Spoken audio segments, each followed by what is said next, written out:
Long on and miss. Nice start for Uri. Yeah, all fastballs to Abrams. That last one, he got right by him. James Wood has a Nationals team-leading 27 home runs. Welcome to Baseball Extra, where we break down the heart-pounding action you crave. Tonight, we witnessed a classic pitching duel turn into an offensive explosion, with the Marlins and Nationals battling it out in a game that was anything but predictable. From dominant starts to a dramatic comeback, this one had it all. Stick with us as we unravel every thrilling moment of this unforgettable baseball clash. Uri Perez's masterclass. From the very first pitch, it was clear that Uri Perez was on a mission for the Marlins. In his 17th start of the season, he came out firing. The Nationals hitter seemed to be sitting on his fastball, but Perez showed incredible poise, especially with his secondary stuff. Remember that 0-2 count to C.J. Abrams? Perez painted the corner with a fastball, leaving Abrams swinging at air. He then faced James Wood, who boasts a team leading 27 home runs for the Nationals. What did Perez do? He unleashed a nasty slider, earning another strikeout and making it 2 up, 2 down. It was a perfect top of the first for Uri Perez, setting the tone early. Across the diamond, Jake Irvin, making his first appearance against the Fish this year, was equally impressive. He came in with a solid 1-0 record and a 2.86 ERA in 4 career starts against them. Irvin matched Perez's intensity, getting Jacob Marcy to drive one the other way, but solid defense by the Nationals kept him off base. He then induced a swinging ground ball from Aldo Lopez, which Abrams handled flawlessly, throwing to a stretching Josh Bell at first. Just like that, Irvin also posted a 1-2-3 inning. Both pitchers started strong, delivering 3 up and 3 down to kick off this exciting game of MLB. Nats break through. As we moved into the second inning, Uri Perez was still dealing. Dallin Lyle stepped to the plate and was met with a beautiful slider, leading to another strikeout. That made it 3 strikeouts through just 4 batters for Perez. He followed that up with another unhittable 0-2 slider to Garcia, who swung right over the top. 4 punch-outs, 5 up, 5 down. Perez was in absolute control. And then, he capped off the second inning by striking out the side with a blazing 100 miles per hour fastball. 5 early strikeouts in this game, and the Marlins dugout was buzzing. However, the third inning brought a change in fortune. After getting 2 quick outs, Roberto Hernandez stepped in as the designated hitter. On a 3-2 count, Perez left a fastball right down the middle, a rarity, according to the scouting report. Hernandez didn't miss it, lining a fastball to left center field. It split the outfielders and rolled all the way to the wall, allowing House to chug into second with his 11th double of the year. This rocket hit set up Castle, who came through with a base hit to center. The Nationals' third base coach, Ricky Gutierrez, surveyed the situation and made the aggressive call, sending House home. The Marlins seemed to anticipate a stop at third, but the Nationals capitalized on the moment, scoring the first run of the game. Castle picked up his 16th RBI, and just like that, the Nationals took a 1-0 lead. Despite another strikeout for Perez, getting Wood for the second time, the Nationals had broken the scoreless tie. After 2.5 innings, it was 1-0 Washington. Marlins struggles at the plate. Meanwhile, on the mound for the Nationals, Jake Irvin continued to impress. Joey Wiemer found himself quickly behind in the count, 0-2, and Irvin totally overmatched him with a swing and a miss. Irvin was showcasing some really nice command, and it was evident in his ability to dispatch batters efficiently.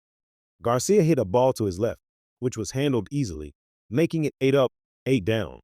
Another swing and a miss, and Irvin's tremendous command was on full display through 3 outstanding innings. Josh Bell stepped up for his second at bat, hoping to spark something for the Marlins. But Irvin delivered a great changeup, getting Bell to swing and miss for strikeout number 7. This developing changeup is a pitch that we at Baseball Extra are definitely keeping our eyes on. It could be a real weapon for him. The Marlins were struggling to get anything going. As we entered the bottom of the fourth, with 2 outs for Uri Perez, who had allowed that single run and 2 hits in the third, Luis Garcia Jr. stepped in. He yanked the ball towards first, which got past the glove of Johnston. Perez made it over to the bag, but it was a base hit for Garcia. Then came Jorge Alfaro, who hit one well out to right, pretty deep. Wiemer tracked back onto the warning track, but had just enough room to make the catch, ending the fourth. It remained 1-0 Washington. The fifth inning saw the Nationals looking to add to their slim lead. Edwards hit a soft fly ball, resulting in 1 out. Then Jacob Marcy came up, and on a 1-2 count, he delivered the first base hit of the inning. This young guy is certainly one to watch hitting over 320, a real bright spot for his team. Otto Lopez then stepped in with a runner going, and he blooped the pitch into shallow right field. It fell for a base hit, sending Marcy to third without breaking stride. Runners were at the corners with one man out, a big spot for Liam Hicks. He popped up on the infield. The runners held, and the Nationals tried to turn two. A quick flip, a relay, and they still got the double play. It looked like Garcia might have considered tagging the runner for a moment, but he made the wise choice, and Irvin survived his first spot of trouble. The home half of the fifth saw the Nationals really break it open. A very Berto hammered one to left center field. It was a long run for Hassel and Lyle laid out but couldn't get there. Hernandez popped into second base with a stand-up double. Then Joey Weimer, facing Irvin, sent one to dead center. Hassel had just enough room in front of the wall to make the catch, but Hernandez tagged for third, using up all 400 feet for a long second out. With a runner on third and 2 outs, Victor Mesa Jr. was at the plate. The center fielder had to hurry, but Hassel was there, and Irvin got through it. Excellent defense behind him kept the Nationals up by 1, but they weren't done yet. With 2 outs and the bases empty, Josh Bell came up and hit a hard ground ball past the diving second baseman, Edwards, for a base hit into right field. Bell absolutely barreled that one up for a 2-out single. Then Dallin Lyle came up, swinging at a line drive that looped right side. It was fair. Down the line, headed toward the corner. Bell was chugging around second, heading for third. Weimer dug it out of the corner, and Bell was waved in. The throw came to Edwards, then to the plate, but Bell slid in safe. And Lyle, with his 9th triple of the year, ended up at third. The Nationals now led 2-0. Garcia, who had a base hit last time up, stepped in, hoping to give the Nats a 3-run lead. And he did. An RBI hit for Garcia, and the Nationals took a 3-0 lead. That was likely the last pitch we saw from Yuri Perez, a tough inning to his outing, as he surely wanted to get through the 6th. As the game moved into the 6th inning, the Marlins, powered by their resilient team, began to chip away at the Nationals' lead. Jorge Alfaro hit a busted bat single up the middle that found a hole, sending Garcia all the way around to third. Then came Brady House, who sent one to center.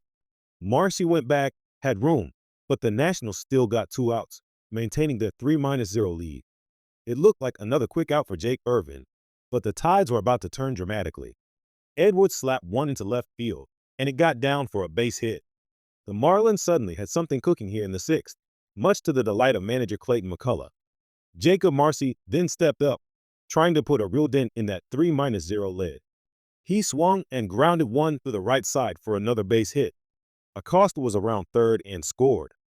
Edwards was on his way to third and was safe there. An RBI single for Jacob Marcy made it 3-1.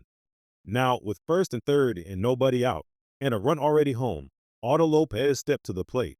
He hit one past Irvin to second. Garcia applied the tag, but the throw to first got away, and Jacob Marcy was standing at second, arguing that he was never tagged. Regardless, another run scored, making it 3-2.